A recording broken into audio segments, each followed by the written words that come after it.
Assalamualaikum warahmatullahi wabarakatuh. Saya Givari Adinegoro dari kelas TI 1411.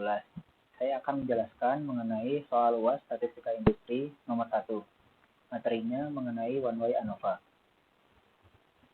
Sampel acak perusahaan yang bergerak dalam utilitas listrik, jasa keuangan, dan pengolahan makanan memberikan informasi berikut mengenai keuntungan tahunan per karyawan dalam ribuan dolar, seperti yang disajikan pada tabel 1 di bawah ini. Haruskah kita menolak atau tidak menolak klaim bahwa tidak ada perbedaan yang nyata dalam populasi untuk keuntungan tahunan per karyawan di masing-masing dari ketiga jenis perusahaan? Gunakan tingkat signifikansi 5%, dengan asumsi bahwa keuntungan tahunan per karyawan akan berdistribusi normal dengan varians yang homogen. Langkah pertama yaitu menentukan hipotesis. Untuk H0-nya yaitu μ1 sama dengan μ2 sama dengan μ3. Tahu rataan keuntungan tahunan per karyawan dari ketiga jenis perusahaan adalah sama. Lalu untuk H1 yaitu paling sedikit satu tanda sama dengan tidak berlaku.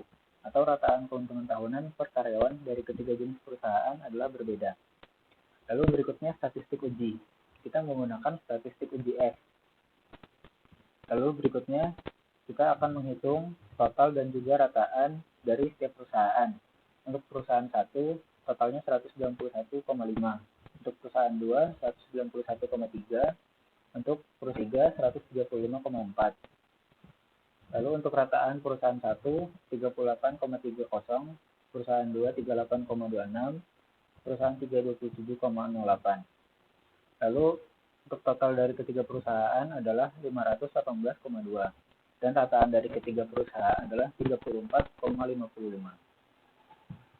Lalu K, N, dan juga N besar. K adalah jumlah perusahaan, yaitu 3. N adalah jumlah sampel, yaitu 5. Dan N besar adalah jumlah pengamatan, yaitu 15. Lalu berikutnya kita akan mencari SSP, SSK, dan juga SSE. SSP adalah jumlah kuadrat dari setiap data, dikurangi dengan total dikuadratkan dibagi dengan jumlah pengamatan, yaitu 49,1 kuadrat ditambah 43,4 kuadrat sampai 15,8 kuadrat dikurangi dengan 518,2 kuadrat dibagi dengan 15. Kita mendapatkan SSP yaitu 1925,56. Lalu untuk SSK cara mencarinya yaitu jumlah kuadrat dari total setiap perusahaan dibagi dengan jumlah sampel dikurangi dengan total dikuadratkan dibagi dengan jumlah pengamatan, yaitu 191,5 kuadrat ditambah 191,3 kuadrat ditambah 135,4 kuadrat dibagi dengan 5 dikurang 518,2 kuadrat dibagi 15 sama dengan 418,14. Lalu berikutnya SSE. Untuk menghitung SSE, kita dapat mencarinya dengan cara SSP dikurang SSK. Lalu kita mendapatkan SSE sama dengan 1507,42. Berikutnya tabel ANOVA. Pada tabel ANOVA terdapat sumber variansi, jumlah kuadrat, derajat bebas, rataan kuadrat, dan juga F hitung. Untuk sumber variansi, terdapat perlakuan, kesalahan atau error, dan juga total. Lalu untuk jumlah kuadrat, ada SSK, SSE, dan SST. Kita telah mendapatkan ketiganya dari perhitungan tadi. Lalu untuk derajat bebas, pada perlakuan rumusnya adalah K-1. Untuk kesalahan atau error adalah K dikali N-1, sedangkan untuk total adalah KN-1. Lalu untuk rataan kuadrat, ada MSK dan juga MSE. Untuk jumlah kuadrat, kita tinggal memasukkan SSK, SSE, dan SST yang telah kita dapatkan tadi. Lalu untuk derajat bebas, kita juga sudah mendapatkan nilai dari K dan N. Untuk K sama dengan 3 dan N sama dengan 5. Sehingga kita mendapatkan nilai V1 sama dengan 2 dan V2 sama dengan 12.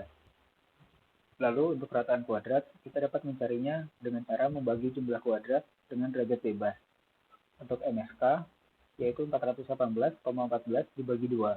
Sedangkan untuk MSE, yaitu 1507,42 dibagi dengan 12. Lalu untuk F hitung, kita dapat mencarinya dengan cara membagi MSK dengan MSE, yaitu 209,07 dibagi 125,62. Sehingga kita mendapatkan nilai F hitung sama dengan 1,664. Lalu berikutnya daerah kritis dan kriteria uji. Untuk alfa sama dengan 0,05, Q1 sama dengan 2, Q2 sama dengan 12. Dari tabel F, kita mendapatkan nilai F tabel sama dengan 3,89. Berikut merupakan tabel F. Q1 sama dengan 2 dan Q2 sama dengan 12. Sehingga kita mendapatkan nilai dari tabel adalah 3,89. Lalu daerah kritisnya, yaitu tolak H0 jika F hitung lebih besar dari 3,89 dan terima H0 jika F hitung kurang dari 3,89. Lalu kesimpulannya, karena kita mendapatkan F hitung sama dengan 1,664 kurang dari 3,89, maka H0 diterima. Pada taraf nyata 5%, tidak cukup bukti untuk menolak klaim bahwa tidak ada perbedaan yang nyata dalam populasi untuk keuntungan tahunan per karyawan di masing-masing dari ketiga jenis perusahaan. Atau dapat dikatakan bahwa rataan keuntungan tahunan per karyawan di masing-masing dari ketiga jenis perusahaan adalah sama. Sekian penjelasan saya mengenai nomor 1. Terima kasih.